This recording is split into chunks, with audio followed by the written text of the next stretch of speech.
आजकल जो लोगों के अंदर भ्रम है, मैं न होता तो क्या होता। एक बार हनुमान जी रावण की लंका में पधारे। वहां देखा उन्होंने अशोक वाटिका में जिस समय रावण क्रोध में भरकर तलवार लेकर सीता माँ को मारने के लिए दौड़ पड़ा, तब हनुमान जी को लगा कि इसकी तलवार छीनकर इसका सिर काट लेना चाहिए। किंतु अगले ही क्षण उन्होंने देखा, क्या देखा? मंदोदरी ने रावण को पकड़ लिया। यह देखकर वे गदगद हो गए। वे सोचने लगे, यदि मैं आगे बढ़ता तो मुझे भ्रम हो जाता कि यदि मैं न होता तो सीता जी को कौन बचाता। बहुधा हमको ऐसी ही भ्रम हो जाता, मैं न होता तो क्या होता। परंतु ये क्या हुआ, सीता जी को बचाने का कार्य प्रभु ने रावण की पत्नी को ही सौंप दिया। तब हनुमान जी समझ गए कि प्रभु जिससे जो कार्य लेना चाहते हैं वह उसी से लेते हैं।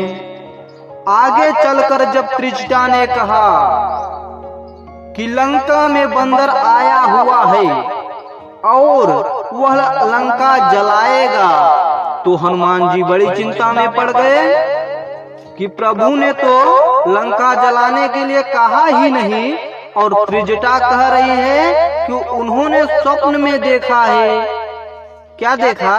एक बानर ने लंका जलाई। अब उन्हें क्या करना चाहिए? जो प्रभु इच्छा होगी।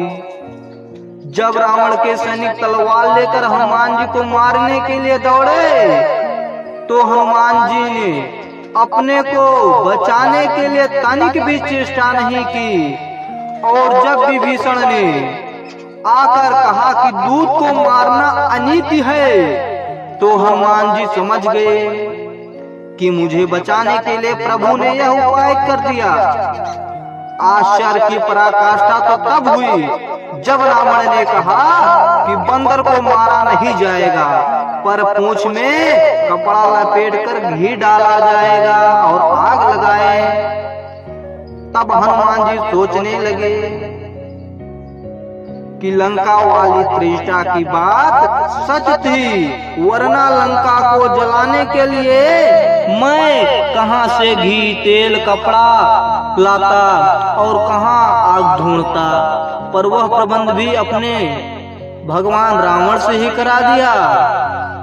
जब आप रावण से भी अपना काम करा लेते हैं तो मुझसे करा लेने में आश्चर्य की क्या बात है।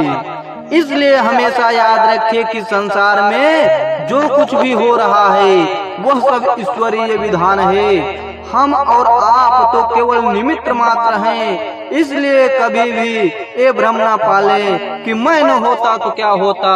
अरे वही होता जो प्रभु की इच्छा होती। हम आप बड़े सौभाग्यशाली हैं जो इस पावन कथा को श्रवण कर रहे हैं। तो ऐसा कतई न सोचे कि हम होते तो दुनिया में क्या होता।